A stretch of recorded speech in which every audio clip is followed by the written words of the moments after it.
There are big plans brewing for anti-TPP activists this fall and winter, but for now, we need to focus on our local communities. Because this fucker isn't just about a national or international corporate coup. This is about your schools, your farms, your food, your water, your air, your kids, your health, your work, your fucking everything. So, to kick off the fall fight against TPP, activists are calling for communities around the country to declare themselves TPP-free zones. Well, what does that mean?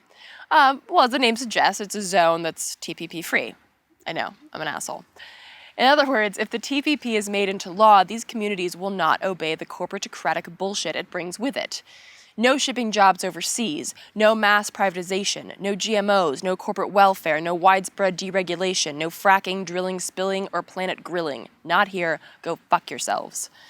The verbiage may vary slightly, but that's the basic gist. This pushback represents a precedent to fight precedent. Let me explain that a bit better. So basically, the Supreme Court has established through several decisions that corporations have the same rights as people. Some lawyers would refer to this as settled law. It represents a final judicial decision, even if it is contested.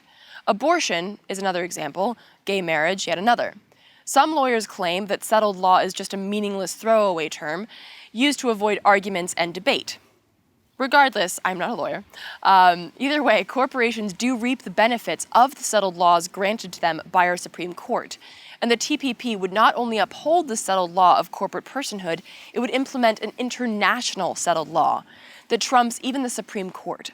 It would put into place international trade tribunals who would ensure that pesky governments don't get in the way of corporate deals like TPP, TTIP, and TISA. In other words, it completely overrides our elected officials, putting us under the jurisdiction of international corporations, not local, state, or federal governments. Fucked, right? Yes. Hence, this pushback. It may be a precedent that corporations run our country, but now it's also a precedent that we fight back. Several communities have already declared themselves TPP-free zones. Just like several communities have fought back against Citizen United, the 2010 Supreme Court decision that further opened up the floodgates for private money to rule over our elections.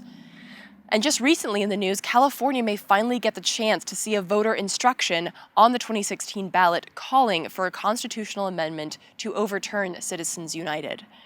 And as Move to Amend's website shows, there are over 500 resolutions currently in progress or already passed that fight back against this settled law of corporate personhood.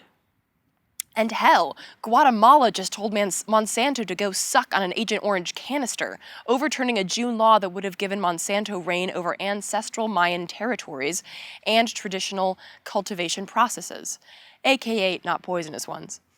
All of these examples to say that there is a precedent to fight precedent. The power of the people is greater than that of the people in power. There's no justice in following unjust laws and other soundbite taglines that may be cliche, but are also very, very accurate. We the people can fight back against the TPP, against corporate power. You just gotta get your ass in gear. So, how do you get your ass in gear? To make your community a TPP-free zone, check out flushthetpp.org. We'll also put the exact link on our Facebook page so you can just click through to the fight against the corporate coup. Also, something to jot down in your calendars, there will be some big actions against the TPP in DC and elsewhere between November 14th and 18th as well. You can read more about that and pledge your support, again, via Flush the TPP. It's the picture of the toilet. Can't miss it. Now then, before we move on to a different subject entirely, I'd like to highlight the work of Japanese artist Yoko Inoue. I probably butchered that, I apologize.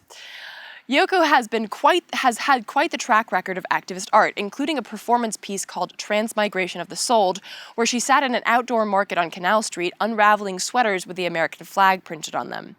Her latest work is called Rice Paper, and it will consist of a series of posters which she plans to display both in the US, where she lives, and in her home country of Japan. So what's rice paper? Well, as the prototype shows, it's anti-TPP art.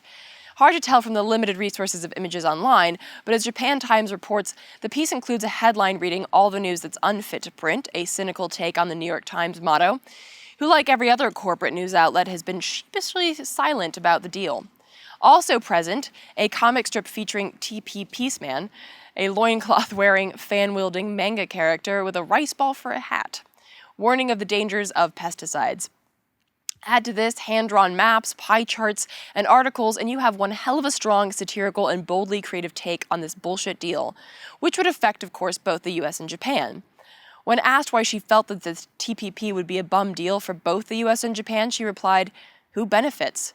It's the 1% who control all of the policies and trade. Maybe we, and the general public, don't realize it, but the corporations who want to benefit from the agreement are very, very tenaciously and meticulously planning everything possible to dismantle socio-economic structures. When we start paying attention, we say, oh my God. Oh my fucking God, indeed." So now that you've taken the Flush the TPP pledge and gotten some poster board inspiration, how are you going to fight the TPP?